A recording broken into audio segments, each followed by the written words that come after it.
21 डिसेंबरला एकत्रित मतमोजणीच्या नागपूर खंडपीठाच्या निर्णयाला सुप्रीम कोर्टात आव्हान देण्यात आलंय।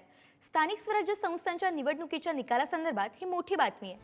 उद्या सकाळी 11 वाजता याबाबत सुप्रीम कोर्टात सुनावणी होणार आहे। तात्काळ मतमोजणी करा, निकाल लावा अशी या याचिकेतून मागणी करण्यात आली आहे। याबद्दलच अधिकची माहिती देण्यासाठी आपले प्रतिनिधी शिवाजी काळे आपल्या सोबत आहे। शिवाजी, अगदीच राजकिरण बर्वे आणि कारंजा इथले एमआयएमचे प्रदेश उपाध्यक्ष मोहम्मद युसुफ पुजानी यांनी संयुक्तरित्या सर्वोच्च न्यायालयामध्ये याचिका दाखल केलेली आहे आणि त्यांचं म्हणणं असं आहे की 2 डिसेंबरला ज्या स्थानिक स्वराज्य संस्थांच्या निवडणुका झाल्या त्याचा तात्काळ निकाल देण्यात यावा।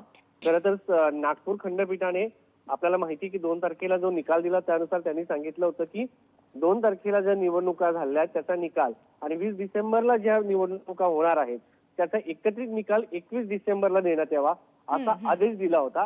या आदेशाच्या विरोधात त्यांनी सर्वोच्च न्यायालयामध्ये धाव घेतलेली आहे। सर्वोच्च न्यायालयामध्ये साधारण 41 नंबरला हे प्रकरण आहे।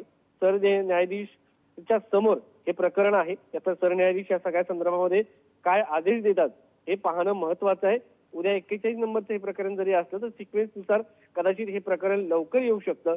त्यामुळं मुंबई उच्च न्यायालयाच्या खंडपीठाने दिलेल्या आदेशाच्या संदर्भामध्ये सर्वोच्च न्यायालय काय निर्णय घेतं हे पाहणं महत्वाचं आहे।